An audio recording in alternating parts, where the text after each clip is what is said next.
All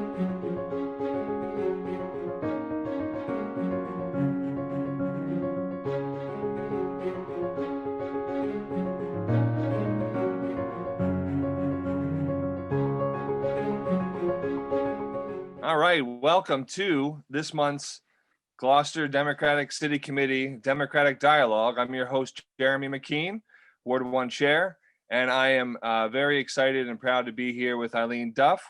As a member of the Governor's Council, Eileen works to ensure civility and accountability of the judiciary and strives to make sure diversity and visibility from all aspects of society are representative. Eileen is firmly committed to civil rights and to the promotion of social justice. Eileen was the 2015 recipient of the Gloucester Bar Association Law Day Award, given for her tremendous efforts to keep the Gloucester and community courts open. She also received the 2015 LBGTQ Bar Association's Elected Official of Distinction Award for her consistent efforts on educating and working with judges throughout the Commonwealth. And she frequently speaks at colleges, high schools, and the O'Malley Innovation School right here in Gloucester. Welcome. Thank you. I had to mention O'Malley because I love those students. I went there to speak to them, and then they came into Boston, and we had a terrific visit with them. This of course was pre-COVID, but we'll do it again. Yeah, hearing that you met in Boston, it's strange because we're in the COVID times, right? And that would be delightful. So welcome. It's wonderful to have you here. You're a member of the Governor's Council, and just for our guest, let's start with that. The Massachusetts Governor's Council is something that you're elected to, and if you could just give us the rundown, why don't we know about it, and what should we know about it? Well, that's a great lead-in, Jeremy, because I tell people it's the most important thing you probably haven't heard about. Attorneys know about it. Attorneys who are in court a lot know about it. It is a constitutional office, and there are 8 councilors. We each represent 1/8 of the state, so we each have 5 state Senate districts. So my district is bigger than a congressional district. And it goes all the way from Cape Ann to the New Hampshire border, and then all the way west to Pepperell. So I mean, I can drive for 2.5 hours and still be in my district. It's pretty wow. Big. And the only way a tie can ever be broken is by the lieutenant governor, who sits with us weekly. If the lieutenant governor isn't present, the governor sits with us. But the lieutenant governor can only break a tie if the governor is in the building, and there's actually a process he has to do to come in, make this special speech, yada, yada, yada, and then we would go to a vote. So if he's in the building, you have someone page him, and he runs in for the vote. If it's a tie, yeah, and it has happened a few times. Really? Oh yeah, it's very interesting because it harkens back to our original Constitution, and verbiage and everything from then of how it actually has to happen. And what's interesting is a few years ago, this was actually challenged in the state Supreme Court, and in the Constitution of the Commonwealth held strong and won. But anyway, we meet every single week. On Wednesdays. It's actually determined in the Constitution when we meet. We are constitutionally mandated to meet Wednesday with the governor or lieutenant governor. And there are 2 things that happen. There is an actual meeting with them where we take votes, and it's a very formal process. But then we have hearings on judicial nominations, on clerk magistrates, things like that. And one of those, the big news that has come out of that is the election of Justice Karen Budd, Supreme Court, judiciary. What role did you have in that election? And this is kind of an exciting time for the first woman, the first African American in the position in the Commonwealth. Tell us about that. It's very exciting. And she's actually not elected. She is selected by the governor through a very detailed process. And then he gives his nomination to us. we have the hearing, which was actually streamed live on YouTube, and I think it was taped, and if it is, I'm going to try to get a link to it so people can actually see what happens and see the process. But we actually we can say yes or no to any of his judicial nominations. If we deny the nomination, there is no recourse for the governor. It's Wow. dead. It's not like he can override it or anything. He could at a later date renominate them, but you know, I haven't seen that happen. Justice Budd is a tremendous person. She went to Peabody High School, where I went to high school. We weren't there at the same time, I have to say. She's a little younger. But she comes from a wonderful family, and it's interesting because she is African American, and there weren't that many African Americans in Peabody. So I'm sure her experience of high school was quite different than mine. But I knew her family. I knew of her family. I didn't know them because her father was very friendly with my father through different political issues that were happening in the city at the time. So my dad's no longer alive, but I speak to Kim's father on occasion, and that was a really nice connection that we had. She is she's the first, I'm gonna say she's the first Black Chief Justice, a Black woman Chief Justice. Yeah. But Margaret Marshall and Justice Budd actually said this in her speech. What a lot of people don't know, Margaret Marshall was the Chief Justice. She was South African. Oh. And so there's a little bit of Yeah. am I really the first African American, or was she? Oh. So it's, but for the real, what we're really trying to get to here in social justice is she is. Yeah. And she's a wonderful person in academic. I brought her and Justice Lowy, who's also on the state Supreme Court as a justice, to Peabody High School 2 years ago to speak to the students. And they were both impactful, but I have to say Justice Budd's impact on the students was profound, absolutely profound. I actually received a letter yesterday live during, right before the vote, from a member of the school committee. Then they asked me to read it aloud about what a difference her being there and speaking to young women and men of color about her journey and her success, what it has meant to them. So it's a big deal. Yeah. It's an excellent accomplishment for you. Let's talk about you. What's been your journey? Give us a little bit about your background, Okay. and tell us about getting elected to the Governor's Council. And you know, I as long as I've been involved in Gloucester politics, which isn't that long, I've been excited to share the room with you because you have such a wonderful energy, and I love it when you speak. And I've been to several gatherings with different congressmen and senators, and you're there, and I'm proud that I can share Gloucester and the Gloucester Democrats with you. But what about you? Your journey? Tell us a little bit more about how you got to where you are. Well, and I'm going to say one other thing about Justice Budd, and then we can talk about me. Sure. There were I knew her name was in the mix, and I also knew some of the other names that were in the mix. And I will say, and I will take just a teeny tiny bit of credit, because I was told I was actually listened to. You never know when you're lobbying so nice. if they really pay attention or not, but I was told that I did have an impact on the governor. I did have a talk with him about why I really strongly felt Kim Budd needed. I didn't really feel there was another option. And it was a great conversation. I said a couple of things, as I usually do when I talk to Governor Baker, that he doesn't expect.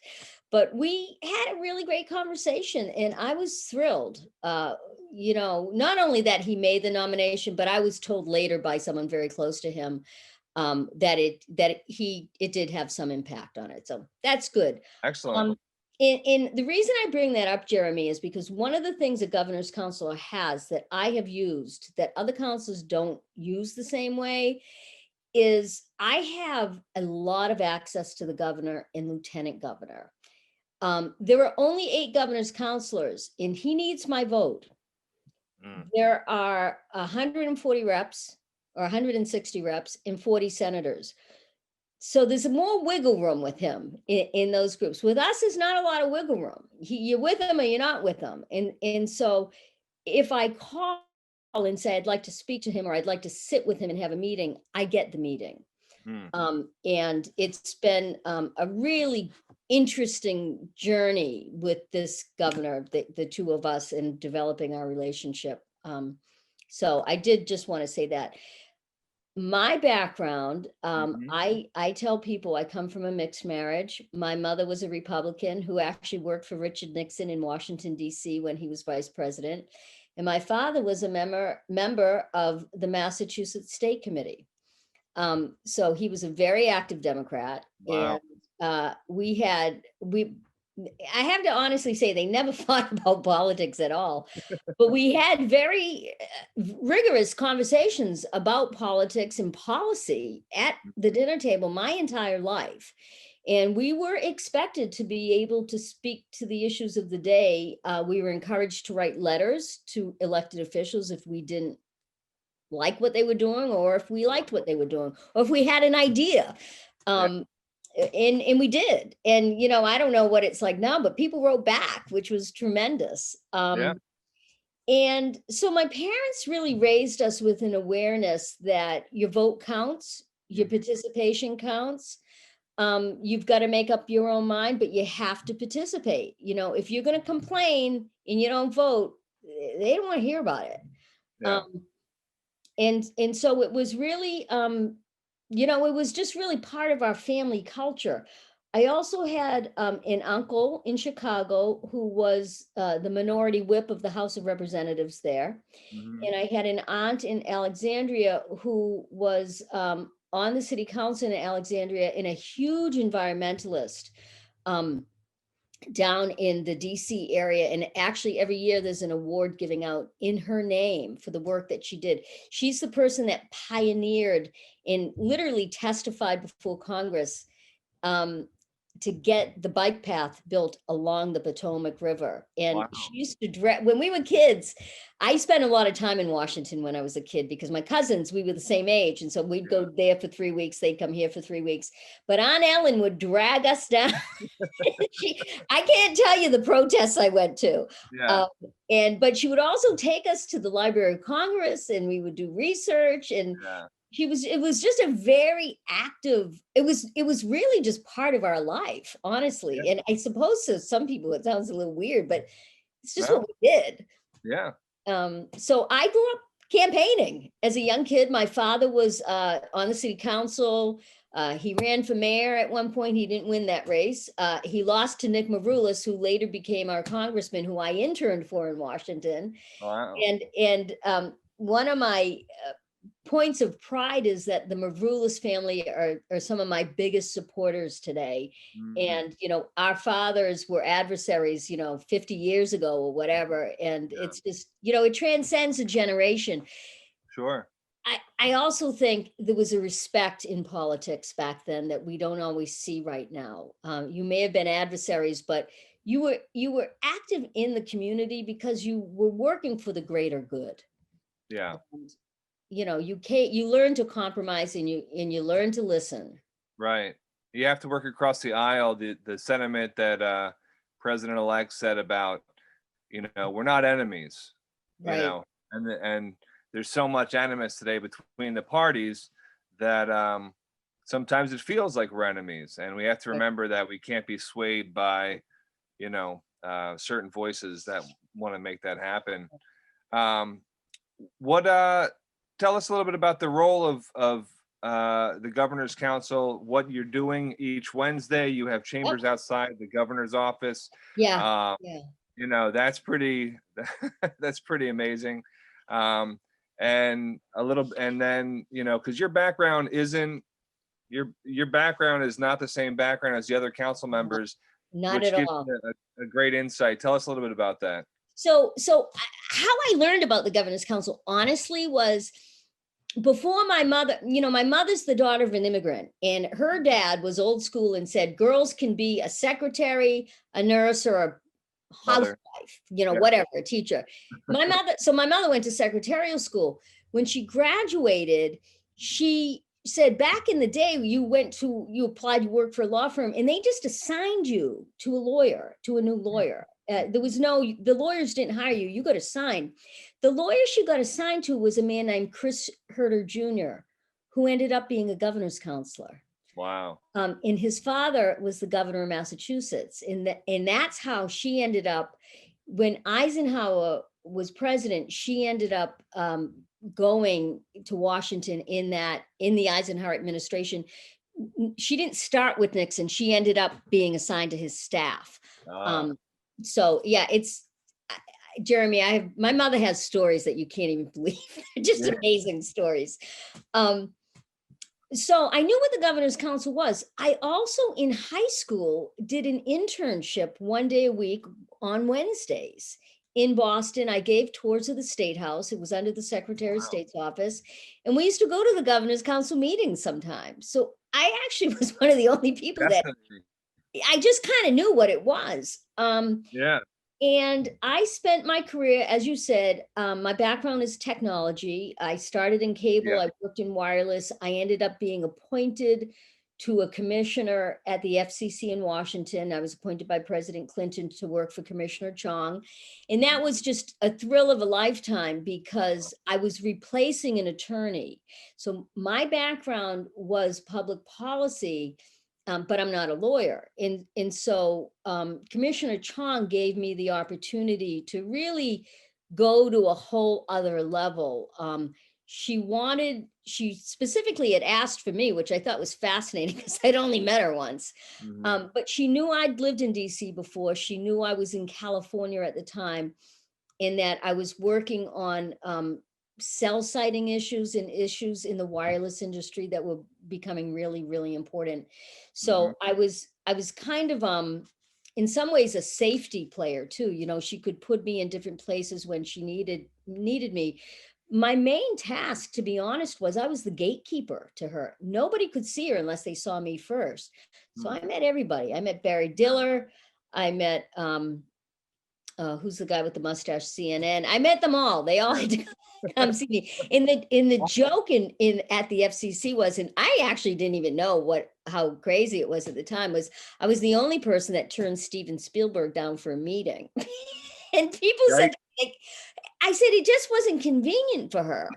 And my job was to protect her, right? I kind of joke like my job was to take the bullets. Right. And I have to say he capitulated and met on our schedule. So I didn't realize it was kind of an outrageous thing to do. I was just doing my job. Yeah.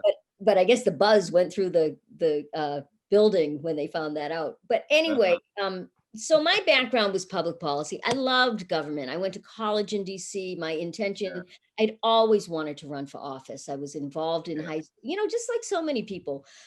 But I followed my career and I lived in many places. I lived in California. I lived in DC. I lived in London. I actually lived in Vietnam for a little while. I mean, I was all over the place with my career. And finally, I came home. And when I came back to Massachusetts, well over 20 years ago, I decided I went back to my roots of my parents saying, don't complain, be active. And so I got very active at the time with the local Democratic City Committee, which was in Beverly, where I lived at the moment. And I knew about this office. I knew that the person who'd served before had started becoming very contentious with a lot of people. There were some hearings that were not I almost hate using the word civil, but there was a lot of unkindness that was happening. And a little bit of a preview of what we've experienced today. And I really strongly felt that I may not like you, but I need to respect you. And I've stepped in it before. I've said some stupid things, but I will apologize if I do. And you can call me out on it because I should be held accountable. I'm an elected official.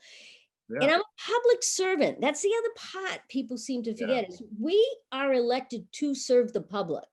So I take that very seriously. I think it's quite an honor that people have entrusted this with me. And I've tried to use, like I said, my access to the governor and lieutenant governor a little bit differently to help my communities, of which there are many. I have 38 cities and towns, to help them lobby and access the governor, lieutenant governor when they need to. So it might be a state rep or senator that is, needs another push on something. I'm on the board of directors of the ARC of Greater Haverhill and Newburyport. They sometimes have legislation that they can't even get the governor to look at. I am one of the few people that has the actual physical ability to put it on his desk. Wow. Probably not supposed to do that, but but I have. And because our chamber is within his offices, so when we're meeting in person, right now with COVID, it's all different, but when we're meeting in person, I literally bump into the governor all the time. I mean, literally, like, we're using the same restroom, we're using the same coffee machines, where he's right there all the time. And I try not to waste his time, which I think he understands and he appreciates, because a lot of people waste his time.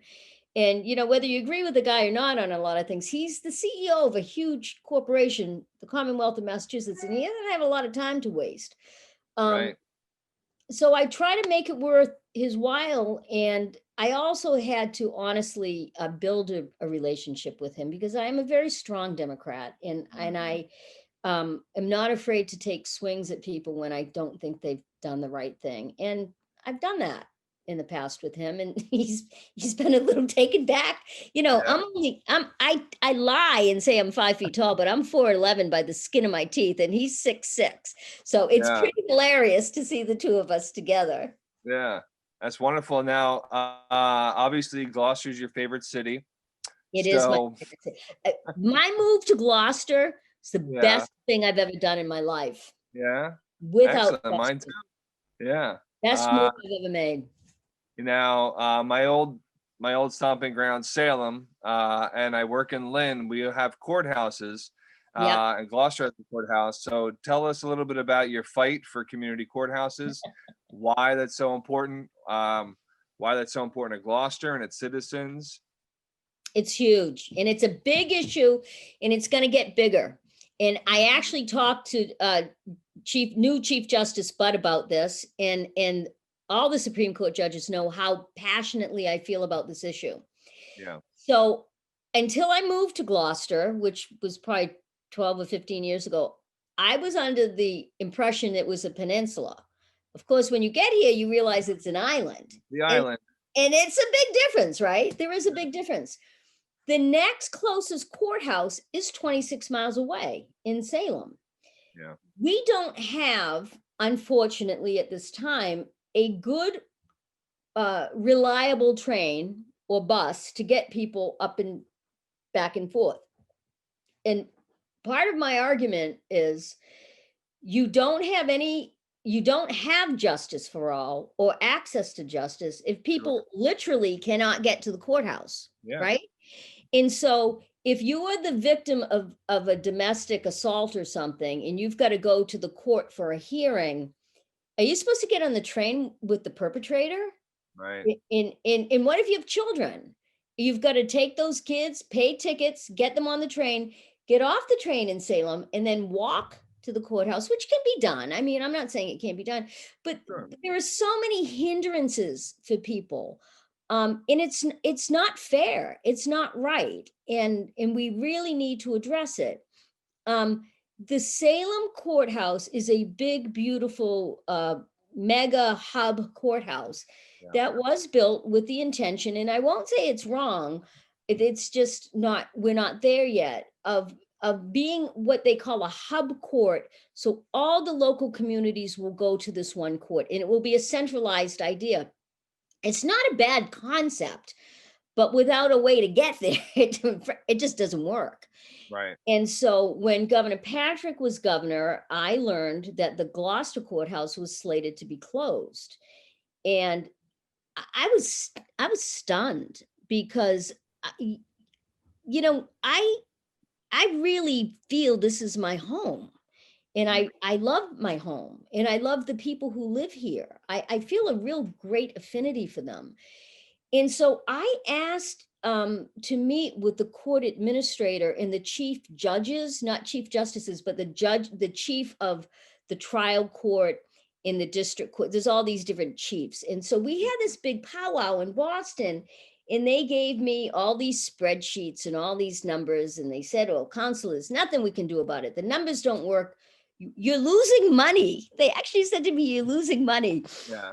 And I looked at them and I said, but courts aren't in the business of making money. Right. Courts are in the business of administering justice. And I think they were kind of stunned by that statement. And so I took all their spreadsheets and I was nice and everything. And I said, you know, I have to tell you something. And I remember this, Jeremy, because I got very emotional and it really caught me off guard, but my eyes really welled up. And I said, you know, you took our fisheries from us. You can't take our courthouse. Yeah. Because we have businesses downtown that depend on that foot traffic to buy a sandwich, to buy a cup of coffee. It's upstairs from the police station. We have a unique relationship with our police and our court officers that not many people have anymore. And it really is part of the heart of our community. And anyway, so we left the meeting and I looked at all the spreadsheets, and I'm fortunate that I have a pretty good memory. And I remembered being told that the Gloucester court didn't pay any rent for the building, yet they had $50,000 a year on the spreadsheet. Oh.